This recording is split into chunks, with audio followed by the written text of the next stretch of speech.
Hello students and welcome back to your favourite channel math solutions with Rose ma'am. और आप इसमें देखेंगे आज का क्लास 10th की हम गणित की वर्कशीट करने जा रहे हैं, वर्कशीट नंबर 30, जिसका जो आज का टॉपिक है वो है हमारा विभाजन सूत्र। तो चलिए बच्चों वर्कशीट शुरू करते हैं। और अगर अभी तक चैनल को सब्सक्राइब नहीं किया है तो प्लीज़ मैम के चैनल को सब्सक्राइब कर दीजिए और बेल आइकन को भी प्रेस कर दीजिए। दोस्तों, मैं अपनी बालकनी में हैंगिंग गार्डन बनाना चाहता हूँ या चाहती हूँ। इसके लिए मैंने 2 खंभे लगाए। इनके बीच में मैं एक खंभा इस प्रकार लगाना चाहता हूँ या चाहती हूँ कि बिंदु पी बी की दूरी पी ए की दूरी की तुलना में दुगनी हो। ये समझ आ गया? ये देखिए यहाँ पे इस तरीके से यहाँ पे इन्होंने एक डायग्राम बना दिया है हैंगिंग गार्डन का। किस तरीके से बताएंगे, यहाँ पे आपको ना 2 त्रिभुज बेटा दिखाई दे रहे होंगे। एक है ए पी ई, यानी एक ये बड़ा वाला जो पीछे की तरफ है, ये वाला ए पी, और एक ये वाला ई। और जो दूसरा त्रिभुज है वो है पी बी एफ, यानी ये वाला त्रिभुज। ठीक है। और इन दोनों की जो बीच की दूरी है वो क्या है, P है। और जो 2 पॉइंट है वो क्या है, ये x1 y1 x2 y2। तीनों को इक्वल रख दीजिए, m1 upon m2, x1 x minus x1 x2 minus x, y minus y1 y2 minus y। अब पहले इन दोनों को लेंगे, इन दोनों को। जब इन दोनों को लिया तो यहाँ से जो x की वैल्यू निकलेगी बेटा वो ये फॉर्मूला निकलेगा, m1 plus m1 x2 plus m2 x1 upon में m1 प्लस m2। ठीक है। उसके बाद जो दूसरा अगर हम लेंगे, ये दोनों पॉइंट लेंगे तो इससे भी क्रॉस मल्टीप्लाई करके y की वैल्यू निकालोगे आप, m1 y2 plus m2 y1 और अपॉन में m1 प्लस m2। इन दोनों को मिला करके ये आपका सेक्शन फॉर्मूला, जिसे इंग्लिश में कहते हैं, यानी हिंदी में इसे विभाजन सूत्र कहते हैं, ये फॉर्मूला डिराइव होता है, निकल जाता है, जो कि आपको याद रखना बहुत ज़रूरी है। अगर आपको ये फॉर्मूला याद है ना तो आप आराम से कर सकते हैं ये वर्कशीट, और ये क्वेश्चंस भी कर सकते हैं। ये बेसिकली बिंदु निकालने के लिए इस फॉर्मूले का यूज़ किया जाता है। ठीक है।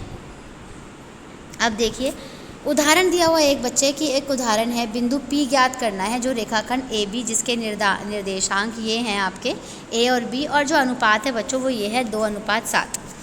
फॉर्मूला आपने यही लिखा सेम। ठीक है। आपने x और y की वैल्यू निकाल दी, यहाँ पे फॉर्मूले में ये वैल्यू रख दी आपने। इसको सॉल्व किया, ये आ गया। इसको सॉल्व किया, ये आ गया। ठीक है। और दोनों को जब आप अलग अलग सॉल्व करेंगे, दोनों को अलग अलग सॉल्व करेंगे तो ये कट करा 4 आ गया, और 54/9 कट करा 6 आ गया। यानी जो आपका अभिष्ट बिंदु, जो आपका आंसर आया वो आया -4 पे 6 आ गया, -4 और 6। अगर इसी का हमें मध्य बिंदु निकालना है तो मध्य बिंदु भी कैसे निकालेंगे? मध्य बिंदु निकालने का ये फॉर्मूला होता है, x2 plus x1/2 y2 plus y1/2, जिसमें क्या होता है, 2 आपके एंड पॉइंट होते हैं और बीच का आपको पॉइंट जो है वो मिड पॉइंट जो है वो क्या करना होता है, निकालना होता है। मिड पॉइंट यानी मध्य बिंदु निकालना होता है। तो मध्य बिंदु निकालने के लिए और सिखाने के लिए बच्चों इसका भी ये वाला जो मध्य बिंदु है ये भी नीचे दिया हुआ है, मैं आपको बताऊंगी अभी कैसे निकाला है। तो इसके लिए आप क्या करोगे, देखिए मैं आपको बता देती हूँ। यहाँ पे दे रखा है x1 y1 x2 y2, जिसमें आपने यहाँ पे x1 x2 y1 y2 की वैल्यू रख दी। दोनों को प्लस किया, 2 से डिवाइड करा, ये आ गया। दोनों को प्लस किया, 2 से डिवाइड करा, ये आ गया। ठीक है। तो वैल्यू जो निकली वो आ गई -4 पे 5। ऐसे ही आपको क्या करना है, सेकंड वाला करना है, ये और ये। इसमें जो x1 है बेटा वो क्या है आपका 4, और x2 है वो है -4, y1 है 5 और y2 है 7। अब पॉइंट निकालना है। जब आप इन दोनों को प्लस करोगे तो ये तो माइनस ही हो गया, तो ये तो 0 ही आ गया। और 5 और 7 को प्लस करो, क्या आएगा 12। 12 को 2 से डिवाइड करोगे, क्या आ जाएगा 6। यानी जो ये पॉइंट निकला वो क्या निकल गया आपका, 0 पे 6 निकल गया। ठीक है। अब थर्ड करें, है ना इजी। चलो थर्ड करते हैं। थर्ड करके देख लेते हैं क्या है भाई। थर्ड में x1 लिख दीजिए 7, x2 लिख दीजिए -3, y1 लिख दीजिए 6, y2 लिख दीजिए 4। इन दोनों को प्लस कीजिए, यानी माइनस करना है, तो क्या आएगा 4। 4 को 2 से डिवाइड कीजिए, कितना आ गया 2। 6 और 4 कितना हो गया 10। 10 को 2 से डिवाइड कीजिए। ये सब लिखना है बेटे आपको, ठीक है, छोड़िएगा नहीं। 5। तो यानी जो मिड पॉइंट निकला वो क्या निकल गया, 2 और 5 निकल गया। ठीक है। अब लास्ट क्वेश्चन कर लें इस टेबल को कंप्लीट करने का। चलिए कर लेते हैं इसको।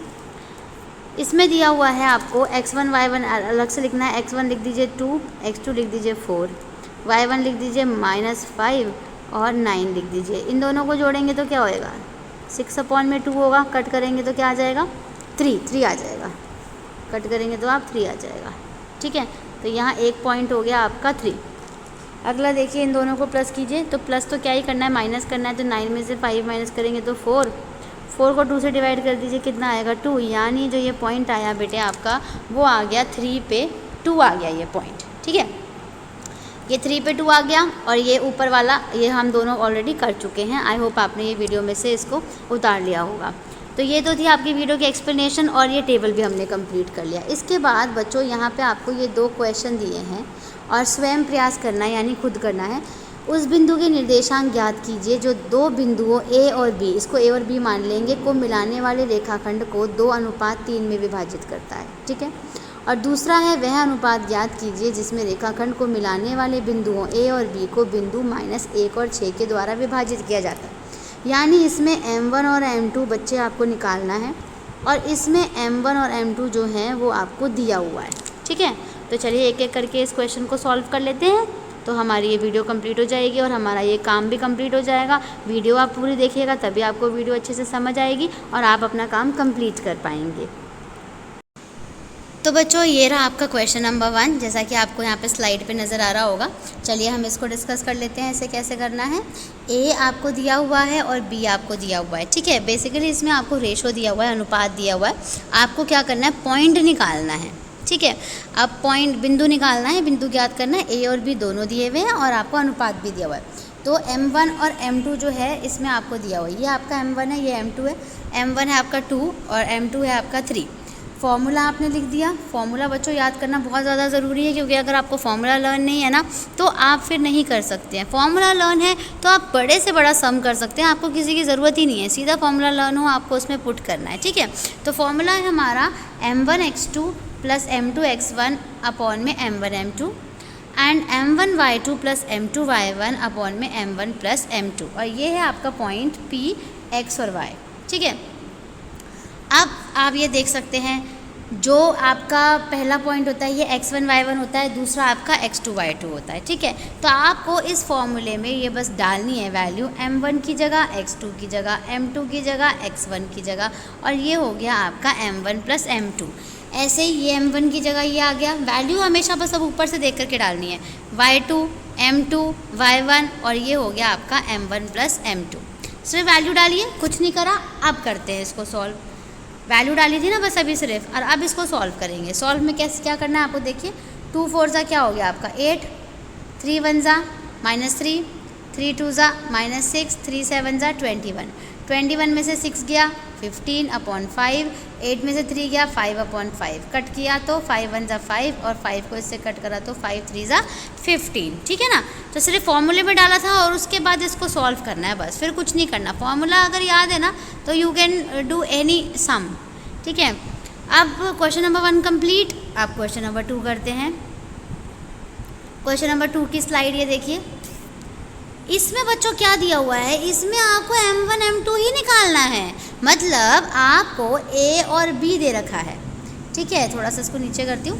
a जो है वो आपको दे रखा है ये -3 10, b दे रखा है 6 और -8, और m1 और m2 ही निकालना है, और पॉइंट जो है वो दिया हुआ है आपको -1 पे 6 दिया हुआ है। तो पहले तो हमने सबसे पहले फॉर्मूला लिखा ये वाला। ठीक है, उसके बाद देखिए m1 की जगह कुछ नहीं पता तो m1 की जगह m1, x2 की जगह 6, m2 की जगह नहीं पता m2 की जगह m2, x1 की जगह 3।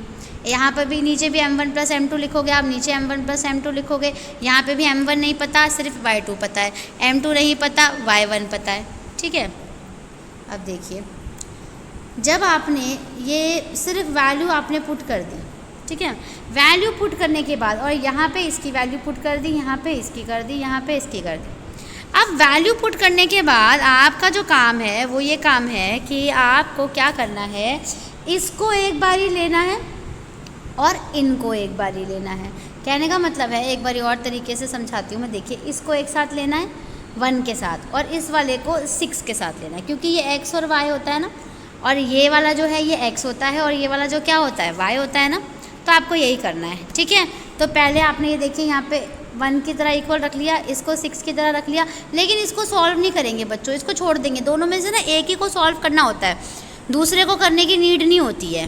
ठीक है, अब देखो आप इसमें आपको रेशो निकालना था, यानी अनुपात निकालना था, रख दिया 1 को इससे मल्टीप्लाई कर दिया पूरे से, तो ये तो एज इट इज़ आ गया यहाँ से, और यहाँ से 1 से -1 से मल्टीप्लाई करेंगे तो ये आ जाएगा आपका नंबर, है ना। अब देखो आगे इसके बाद क्या कर रखा है, जो M1 वाले हैं वो एक तरफ ले आइए आप, इधर M2 वाले एक तरफ ले आइए। 6 और 1 7 M1 हो जाएगा, और 3 में से 1 गया, कितना बचेगा 2M बन जाएगा। M1 + M2 आ गया, और ये हो जाएगा आपका क्रॉस मल्टीप्लाइड जो है 2 एज इट इज़ ऊपर रहा, और 7 जो है वो नीचे आ गया। तो रेशो जो है इसका वो क्या आ गया 2:7, यानी 2:7। तो क्वेश्चन नंबर 2 भी कंप्लीट हो गया आपका, है ना बच्चों। इजी वर्कशीट, बहुत ज़्यादा मुश्किल नहीं, बस थोड़ा सा ध्यान देने की ज़रूरत है आपको, ठीक है। Thank you so much students for watching this full video. अगर आपको वीडियो पसंद आया है please do like the video, share the video and subscribe the channel also. Thank you once again, फिर मिलेंगे नई वीडियो में नई वर्कशीट के साथ। Keep watching my channel and keep supporting me.